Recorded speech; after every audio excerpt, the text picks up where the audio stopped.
Transport, the driver of growth, job creation, inclusivity, and sustainability. 702, live from the National Transport Conference.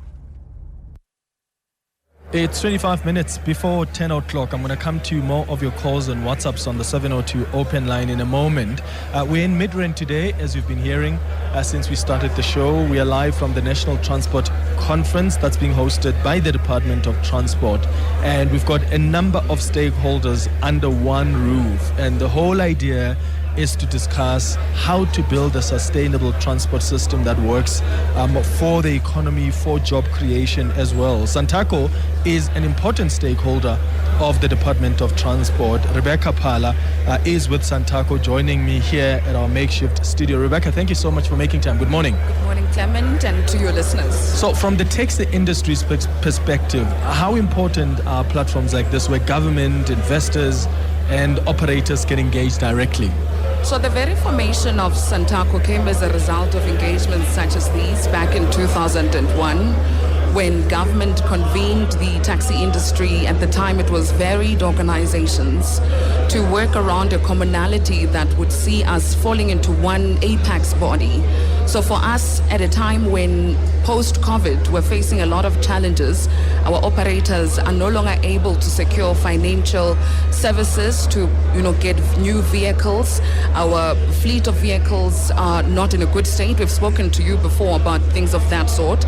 But the age-old conversation of the subsidization of the taxi industry still hasn't materialized much.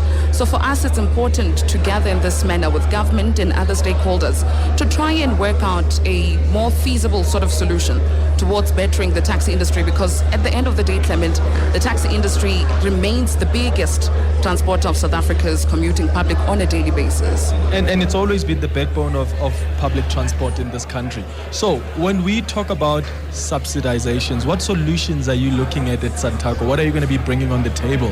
And what do you make of the discussions also around formalization? So there's a very important panel where we will be sitting. Our president will be making a presentation on those very two issues.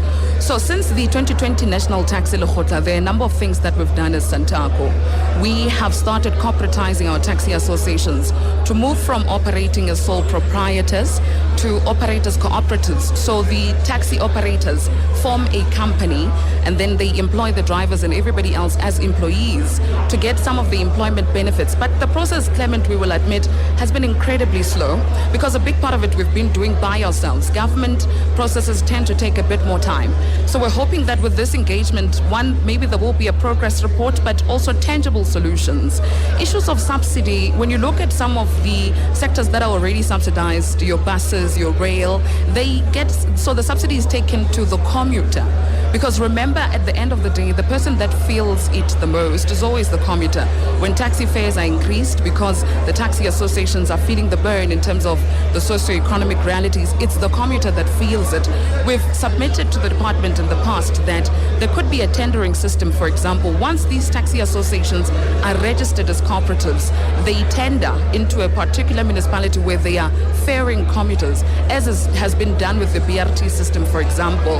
Then there's a particular sort of fee that gets given to the cooperative in the form of the association, and then in extension you've got commuters not paying as much as they are, and at the same time you don't have people being ferried in vehicles that are worn out by drivers who are not properly trained, and many other sort of operational challenges that we continue to bear now. What future do you envisage, though, as the taxi industry? How do you want to evolve? I mean, I'm just wondering, do you see technology, including maybe digital platforms or cashless payments, becoming more common in the taxi sector? As we speak to you now, we have an automated fare collection system that we've been piloting since last September between Pretoria, Randburg and Soshanguve. And it was important for us to particularly hone into one route and get it right, because our industry is incredibly unique. So far, the commuters are receiving it well. The system, it works in that you load money into a card, similar to a bus card, and then you just tap in the morning and you keep it going. So far, it's going very well. So the industry is making inroads. We just don't want to do it all at once and possibly face the reality of not having dealt with teething problems and things of that sort. So that's already happening. We've also introduced technology in the form of a system that allows people to book, especially for long distance travel, to book their travel before they go, so that it gives an idea from the industry's perspective on the amount of demand that's there for a particular route at a particular time. So we are embracing technology, but we're also here today because we know that some of the people that are here are innovators that could also better improve our services as an industry. Rebecca Apala, SANTACO Spokesperson, thank you so much for joining us here in Midrand at Gallagher Convention Centre at the National Transport Conference hosted by the Department of Transport. It's 19 minutes before 10 o'clock.